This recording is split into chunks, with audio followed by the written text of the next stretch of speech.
My name is Safta Ahmed and I'm speaking to you from the traditional lands of the Guringai people in northwestern parts of Sydney, Australia. I'd like to begin by paying my respects to their elders past and present, recognising that sovereignty was never ceded.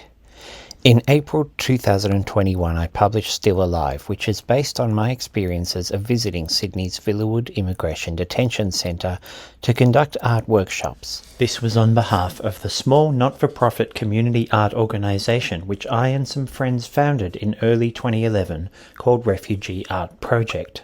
The aim of the group is to support people of an asylum seeker or refugee background through community gatherings and events, to support the creative agency and cultural self-expression of people we met and made friends with in the detention centre through art, drawing and writing. Now, the workshops, which began in Villawood, went for over 7 years and included people from such countries as Iran, Afghanistan, Iraq, Tamils from Sri Lanka, Rohingya Muslims from Myanmar, and people from the Kurdish regions of the Middle East. Most of the images to come from the workshops were by people who would not consider themselves to be artists in a professional context and who had no formal art education, but who seized the opportunity to express themselves, to explore new creative techniques, or to communicate something about their situation. Most of the art was drawn with pencil or art liner or made with water-soluble paints because those were the materials most easily permitted into the centre. Anything made from glass or steel, anything sharp, even painting mediums like oil and turpentine were not permitted inside the centre. The gatherings were loose, friendly and unstructured. It was more about providing an environment of fun, friendship, safety and trust than about producing artwork per se. And that safety is the first step for any genuine process of community engagement. Detention is a theatre of punishment for which there is no security rationale, nor is it actually about processing people's applications. Here I'd echo Giorgio Agamben's description of the camp as an absolute biopolitical space, in the sense that there are no clear spatial or political limitations to what the camp can be or what it can do. Because our detention system is politically motivated and is enacted as a type of political theatre for Australian voters, it's fair to say the whole system has become sicker and crueler over the years, and who can tell how it will evolve from here.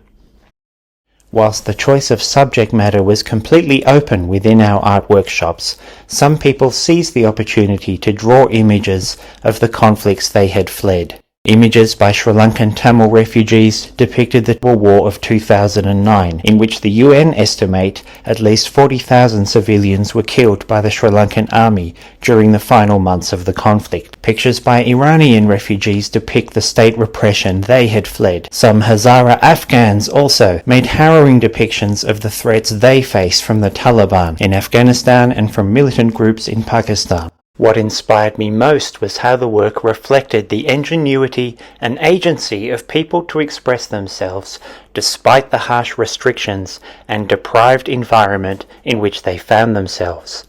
Saad Tallah was an Iraqi detainee who in 2010 wanted to paint something though he had no access to paints and assumed he wasn't allowed to receive any.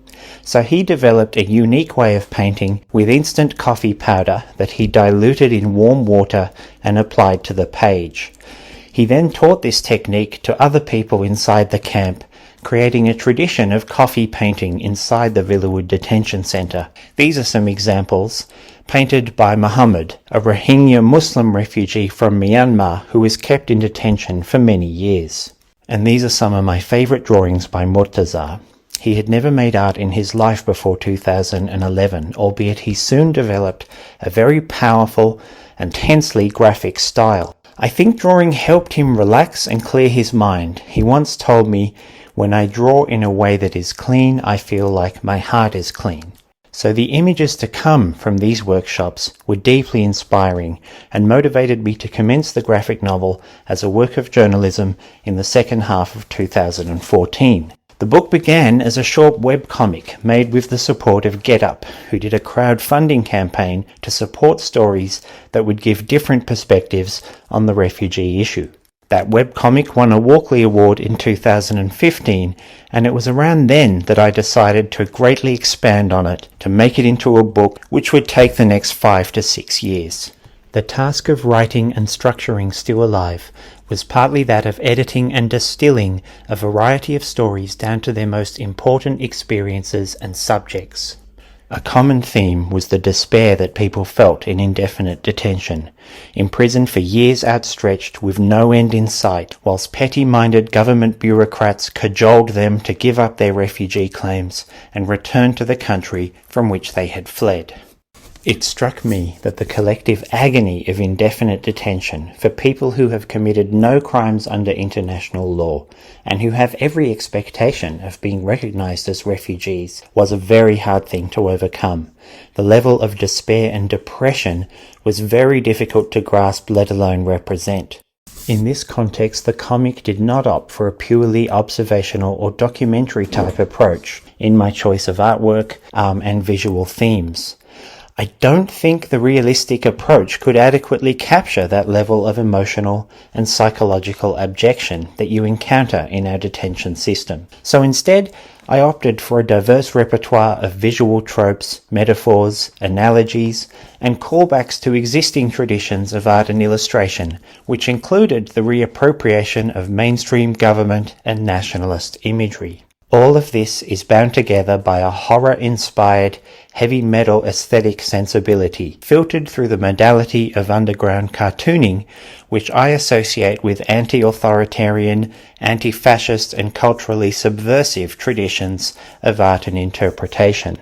Throughout the book, there are chapter breaks punctuated by standalone black and white images, which I hope call back to the anti-fascist silent comics of the 1930s, pioneered by artists such as Franz Miseril and Lynn Ward. Their works are informed by the German expressionist woodblock printed books of the early 20th century, which also had very strong social justice messages. Here you can see my spin on a famous painting called The Last of England by the 19th century British artist Ford Madox Brown. Brown's painting shows middle-class English migrant families bundled into a boat that is leaving for Australia. Brown's style was clearly influenced by the Pre-Raphaelite movement, who invested ordinary scenes with a deep naturalism that also conferred an ethic, mythological or religious sensibility. My image replicates the overall composition of the original, but replaces English migrants with Afghan refugees, which I hope ironically references the mostly affectionate and empathetic lens through which Australians historically view their nation's long history of migrant settlement from the British Isles and certain parts of Europe during the colonial era, and particularly the White Australia policy. Another drawing cites Max Dupayne's iconic figure of the Sunbaker, made in 1937, showing a man reposing on a sandy beach, presumably wet after a swim in the ocean. In the late 1930s, Dupayne's image was seen to reference the early nationalist trope of the heroic bronzed Anzac man who fought in World War I, and has since become resonant of Australian beach culture more generally. My figure depicts an exhausted man lying on the deck of a boat, an incident described within the arduous journey that refugees make from Indonesia to Australia. My reference seeks to play against and so undermine the meaning of the original image, which is to reframe its contribution to the imaginary of the heroic Aussie battler. This is not done to assimilate refugees into the iconography of Australian nationalism, but to reorient such tropes in the telling of other stories, as a type of culture jamming. Then there are panels where I consciously swiped a comic released by the Australian government in 2013 on their Customs and Border Protection website, which was made to dissuade asylum seekers from coming to Australia. That comic shows the story of a Hazara Afghan man urged by his family to come to Australia for a better life. He undertakes the journey via a people smuggler, only to end up in the custody of Australian Border Police, where he's transported to a detention centre much resembling Nauru or Manus Island. There he struggles to cope and falls ill. The central message is, if you go to Australia without a visa, you will never be settled there. True to the policies of both the Liberal and Labour parties, the comic peddles a misleading narrative about Afghan asylum seekers by intentionally omitting the threats they face from the Taliban and other militant organisations in Afghanistan and Pakistan. There is no mention of their precarious status in Iran or to the insecurity that has kept millions of people in neighbouring countries for decades. When you look at this comic, you'd be hard-stretched to find a better illustration of Agamben's notion of bare life, which is a powerful theoretical touchstone for thinking about biopolitics and sovereign violence in a legal state of exception. As a mouthpiece of government policy, the comic effaces the agency and motivations of the very people that are subjected to the violence shown in its pages. In this sense, my appropriation of the comic tries to perform the opposite, to collaboratively insert voices that overturn the shallow and mean-spirited official narrative. To this end, my book contains examples of graphic art that were executed inside the Villawood Detention Centre by the refugees in our workshops. This was to incorporate their self-expression and their gestural art-making into the work, so it isn't just my telling of the situation or my way of visualising it. I hope this makes the work less monological and more pluralistic in its form. Editorial discussions with my publishing team alerted me of the need to moderate the tone of the work. Some pages were simply too shrill, too didactic, and too hectoring of the reader.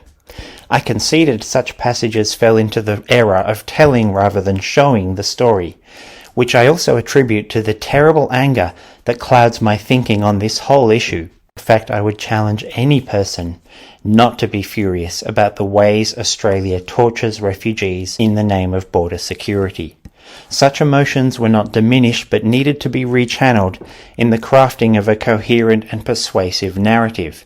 And this is where I think graphic journalism has many advantages over conventional ways of reporting or witnessing, particularly in the way it clears a space for practices that are critical and self-reflexive. Following the work of comic makers such as Joe Sacco and Kate Evans, I resolved to not simply represent people's narratives in a documentary fashion, but to counterpoise those narratives with my own thoughts, interactions, and reflections.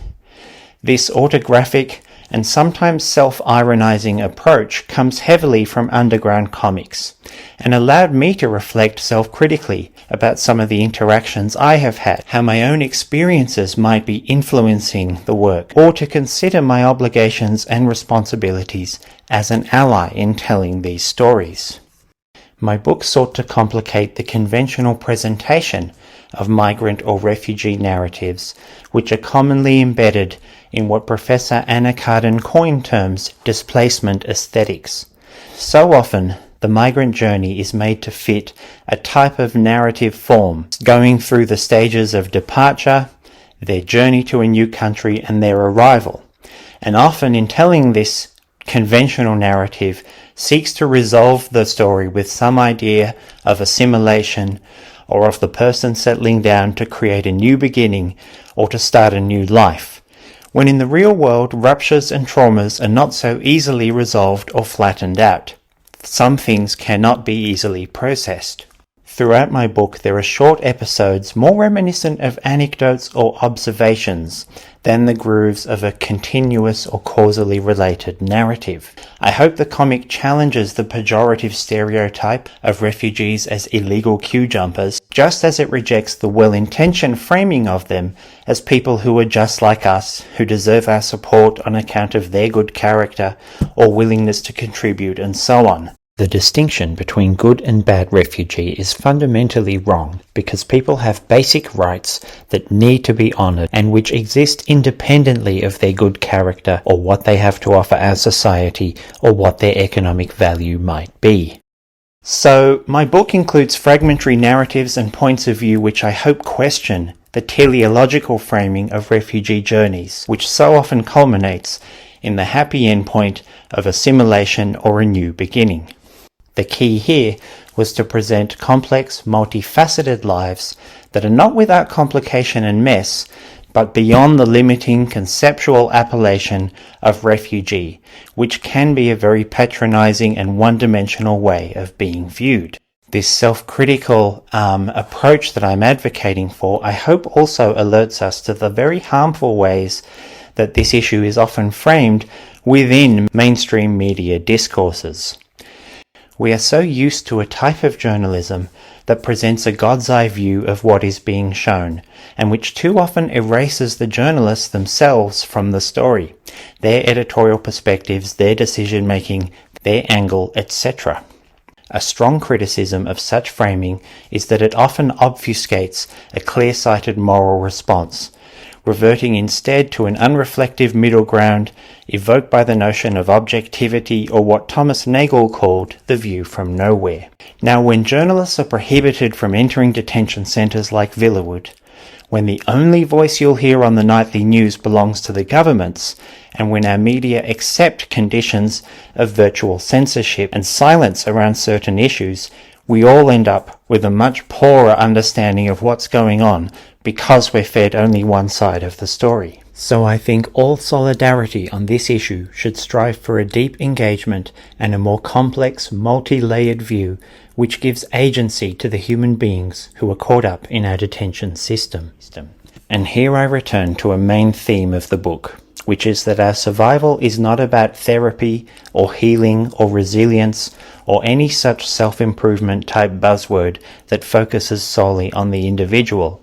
I hope a message to come through the book, and certainly from my own experience of working alongside people of a refugee background, is that the real power of our flourishing comes from the communities we belong to and the people who support us and nurture us. If we are to one day create genuine structural and systemic changes that reject the cruelty of Australia's border policy, if we can one day overturn the whole policy of mandatory detention and the racism which drives it, we sorely need a movement of solidarity and community that calls people in to an inclusive vision of how our country should treat migrants, refugees, outsiders, and stateless people. After 30 plus years of punishing refugees and with no radical policy change in sight, I think now more than ever, we need a movement that appeals to our sense of interconnection and community.